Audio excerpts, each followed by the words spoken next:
Hello दोस्तों, सभी को राम राम। आज हम पढ़ने वाले हैं कक्षा 10th हिंदी का जो गद्य भाग है, गद्य खंड है। उसमें हमारा पहला पाठ है मित्रता, वो जिसके लेखक हैं आचार्य रामचंद्र शुक्ल। उनका हम जीवन परिचय देखेंगे। वेरी वेरी वेरी इम्पोर्टेंट जीवन परिचय है। मुझे लगता है कि हर वर्ष आता ही है ये। तो इनका जीवन परिचय हम देखेंगे और साहित्यिक परिचय भी देखेंगे और साहित्य में स्थान भी देखेंगे। तो देखते हैं, क्योंकि परीक्षा में पाठ्य पुस्तक के अंतर्गत जो गद्य खंड में संकलित पाठों के लेखकों में से एक लेखक का जीवन परिचय लिखने के लिए आता है। उसमें रचनाओं से संबंधित प्रश्न भी पूछे जाते हैं और जीवन परिचय भी पूछा जाता है। तो देखें जीवन परिचय में, जैसा कि आप देख पा रहे हैं, वेरी इम्पोर्टेंट है। हर वर्ष आया है 2020, 19, 18, 17, 16, 14, 12, 11, 10, 9, 8, मतलब 1 से लेके 20 तक आ ही रहा है। देखते हैं। आचार्य रामचंद्र शुक्ल का जन्म 1884 में बस्ती जिले के अगौना नामक ग्राम में हुआ था। जो आचार्य रामचंद्र शुक्ल थे, उनका जो जन्म था वो 1884 ईस्वी में बस्ती जिले के अगौना नामक ग्राम में हुआ था। इनके पिता का नाम चंद्रवली शुक्ल था। इनकी प्रारंभिक शिक्षा और दीक्षा इनके पिता के साथ राट तहसील नामक ग्राम में हुई थी। इन्होंने अपनी पहली जो शिक्षा दीक्षा थी, यानी पहली शुरुआती जो पढ़ाई की थी, वो इनके पिता एक राट तहसील नामक ग्राम में वहां पर रहा करते थे। तो वहीं अपने पिता के साथ इनकी शिक्षा वहां पर प्रारंभ हुई। एफए इंटरमीडिएट में आने पर इनकी शिक्षा में बाधा उत्पन्न हो गई तथा गणित में कमजोर होने के कारण ये आगे न पढ़ सके। ये गणित में बहुत ही कमजोर थे और गणित में कमजोर होने के कारण ये आगे नहीं पढ़ सके। उसके बाद इन्होंने सरकारी नौकरी की, किंतु स्वाभिमान के कारण इन्होंने सरकारी नौकरी छोड़कर थोड़े समय के लिए मिर्जापुर के मिशन स्कूल में चित्रकला के अध्यापक के रूप में कार्य किया। जब इन्होंने पढ़ाई छोड़ दी तो उसके बाद इन्होंने सरकारी नौकरी ज्वाइन कर ली। सरकारी नौकरी करने के कारण इन्होंने, मतलब स्वाभिमान, एक खुददारपन का जो एटीट्यूड था, उसके कारण इन्होंने सरकारी नौकरी छोड़कर थोड़े समय के लिए मिर्जापुर के ही मिशन स्कूल में चित्रकला के अध्यापक बन गए। वहां पर कार्य किया अध्यापक के रूप में। फिर मिर्जापुर के पंडित केदारनाथ पाठक एवं प्रेमघन के संपर्क में आकर इन्होंने हिंदी, उर्दू, बंगला, संस्कृत, अंग्रेजी आदि भाषाओं का ज्ञान अर्जित किया।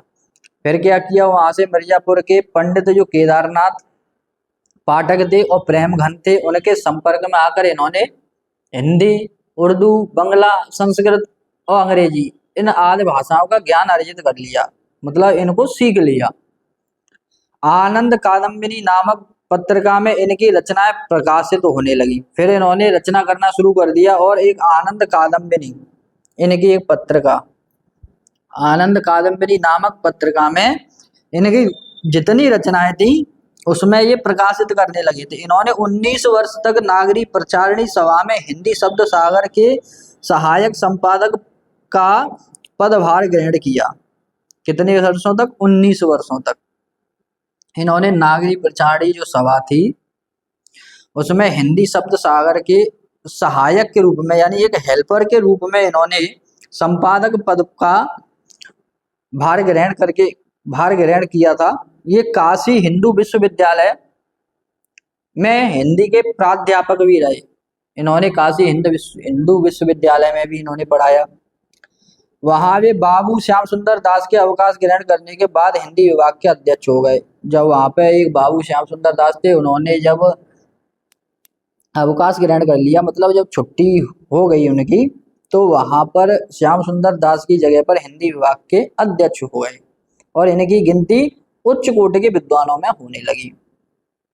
हिंदी साहित्य में शुक्ल जी का प्रवेश निबंधकार तथा कवि के रूप में हुआ। सबसे पहले इन्होंने रचनाएं जो की थी वो शुक्ल जी ने क्या निबंधकार और कवि के रूप में इन्होंने किया। नाटक रचना में भी उनकी विशेष रुचि रही। उसके बाद आलोचना इनकी विशेष एवं प्रिय विधा बन गई। इन्होंने लेखन क्षेत्र में अपना विशिष्ट स्थान प्राप्त किया। वे अपने जीवन के अंतिम क्षणों तक साहित्य लेखन में निरंतर लगे हुए थे। साहित्य लेखन विद्या में दक्ष शुक्ल जी ने अपने जीवन के अंतिम पड़ाव में भी साहित्य साधना का साथ नहीं छोड़ा। कुल मिलाकर इन्होंने अपने जीवन में हिंदी साहित्य से जुड़े रहे।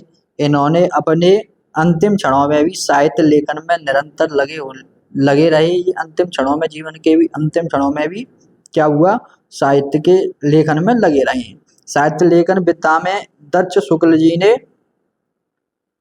जीवन के अंतिम पड़ाव में भी साहित्य साधना को बिल्कुल नहीं त्यागा तथा लेखन का कार्य करते हुए इस महापुरुष का सन 1941 में स्वर्गवास हो गया।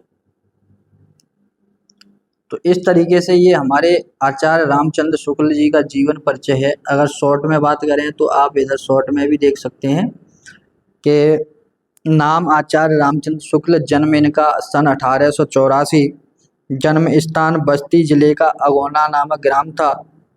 पिता का नाम चंद्रवली शुक्ल था। शिक्षा FA इंटरमीडिएट, आजीविका पहले अध्यापक रहे। लेखन और प्राध्यापक, मृत्यु 1941 में हो गई। लेखन विधा में इन्होंने आलोचना लिखी है, निबंध भी लिखा है, नाटक है, पत्रिका है, काव्य, इतिहास आदि। साहित्य में स्थान निबंधकार, अनुवादक। साहित्य में पहचान क्या है इनकी, निबंधकार रहे हैं, अनुवादक भी रहे हैं, आलोचक, संपादक हैं। भाषा कैसी इनकी, शुद्ध साहित्यिक, सरल एवं व्यवहारिक भाषा रही है। शैली वर्णनात्मक है, विवेचनात्मक है, व्याख्यात्मक है, आलोचनात्मक है, भावात्मक है, हास्य व्यंग्यात्मक है। इस तरीके से इन्होंने शैलियों का प्रयोग किया है। साहित्य में स्थान देखें तो शुक्ल जी को हिंदी साहित्य के जगत में आलोचना का सम्राट कहा जाता है। यहाँ से तुम्हारा एक क्वेश्चन बन जाता है, पूछ लिया जाता है कि आलोचना का सम्राट किसे कहा जाता है, तो किसको, शुक्ल जी को आलोचना का सम्राट कहा जाता है। इस तरीके से ये आपके जीवन परिचय, जो रामचंद्र शुक्ल जी का जीवन परिचय ये हुआ। अब यहाँ से हम आगे देखेंगे अभी साहित्य परिचय। शुक्ल जी ने अपने संपूर्ण जीवन को साहित्य के प्रति समर्पित किया। हिंदी साहित्य को विश्व स्तरीय पहचान दिलवाने में आचार्य शुक्ल की साहित्यिक सेवाओं का योगदान अविस्मरणीय। शुक्ल जी ने अपना पूरा का पूरा जीवन साहित्य के प्रति समर्पित कर दिया। हिंदी साहित्य को विश्व स्तर की पहचान दिलाने में आचार्य शुक्ल की जो साहित्यिक सेवाओं का जो योगदान है उसको भुलाना नामुमकिन है, अविस्मरणीय है। आरंभिक साहित्यिक जीवन काव्य रचना से प्रारंभ करने के पश्चात इन्होंने गद्य विधा के क्षेत्र में अधिक कार्य कर अपनी पहचान निबंधकार, अनुवादक, संपादक एवं आलोचक के रूप में बनाई।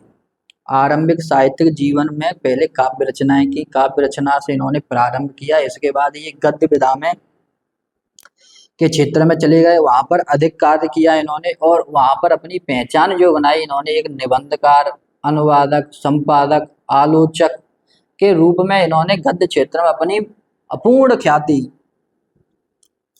प्राप्त की।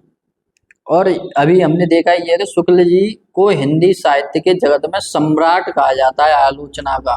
तो इन्होंने पहले शुरुआत जो साहित्य जीवन किया वो कहाँ से किया, साहित्यिक जीवन की शुरुआत इन्होंने काव्य रचना से प्रारंभ की और इसके बाद इन्होंने गद्य विधा के क्षेत्र में अधिक कार्य कर अपनी पहचान निबंधकार के रूप में और अनुवादक, संपादक एवं आलोचक के रूप में बनाई तथा गद्य क्षेत्र में अपूर्ण ख्याति प्राप्त की। ये हिंदी के युग प्रवर्तक आलोचक हैं। इन्होंने सैद्धांतिक व्यवहारिक दोनों प्रकार की आलोचनाएं की, सिद्धांत पर भी हैं, कुछ व्यवहारिक भी है। इन्होंने दोनों प्रकार की आलोचनाएं की हैं। ये हमारा साहित्यिक परिचय है। इनकी अब प्रमुख रचनाएं देखते हैं हम। साहित्यिक परिचय देख लिया, जीवन परिचय भी देख लिया। अब इनकी रचनाएं देखते हैं, प्रमुख रचनाएं क्या क्या है इनकी। तो शुक्ल जी विलक्षण प्रतिभा के धनी थे। इनकी रचनाएं निम्नलिखित हैं। सबसे पहले निबंध है, निबंध में इन्होंने चिंतामणि, दो भाग और विचार भी थी, दो निबंध इनके याद रखें। तो चिंतामणि सबसे ज्यादा पूछा जाता है। चिंतामणि निबंध के रचनाकार कौन है? तो आचार्य रामचंद्र शुक्ल, याद रखना है। तो चिंतामणि और विचार भी थी। आलोचना, आलोचना में इनकी रसमीमांसा, त्रिवेणी, सूर, तुलसी और जायसी पर आलोचनाएं की हैं इन्होंने। इतिहास, हिंदी साहित्य का इतिहास लिखा है। कहानी 11 वर्ष का समय इनकी एक कहानी है। संपादन, संपादन में क्या है? तुलसी ग्रंथावली, जायसी ग्रंथावली, हिंदी शब्द सागर और नागरी प्रचारणी पत्रिका, भ्रमर गीत सार, आनंद कादम्बरी आदि। काव्य रचनाएं इनकी कौन सी है? अभिमन्यु वध। इस तरीके से इनकी ये रचनाएं हैं। फिर भाषा शैली कौन कौन सी प्रयोग की गई है, सब वैसे ऊपर हमारी ये दे रखी है यहाँ पर। शैली वर्णनात्मक, विवेचनात्मक, व्याख्यात्मक, आलोचनात्मक, भावात्मक, हास्य व्यंग्यात्मक, इस तरीके से शैली हमें लिखनी होती है। और भाषा देख लेते हैं। शुक्ल जी का भाषा पर पूर्ण अधिकार था। इन्होंने एक और अपनी रचनाओं में शुद्ध साहित्यिक भाषा का प्रयोग किया है तथा संस्कृत की तत्सम शब्दावली को प्रधानता दी है। दो चीजें याद रखनी है। शुक्ल जी का भाषा पर पूर्ण अधिकार था। इन्होंने अपनी रचनाओं में एक शुद्ध साहित्यिक भाषा का प्रयोग किया है। दूसरा, संस्कृत की तत्सम शब्दावली का प्रयोग किया है, या तत्सम शब्दावली की को प्रधान रखा है इन्होंने। दूसरी ओर अपनी रचनाओं में उर्दू, फारसी और अंग्रेजी के शब्दों का भी प्रयोग किया है। अब बात आती है शैली की। तो शैली इन्होंने विवेचनात्मक, और इनकी शैली निगमन शैली भी कहलाती है। शुक्ल जी की सबसे प्रमुख विशेषता यह है कि वे कम से कम शब्दों में अधिक से अधिक बात कहने में सक्षम थे।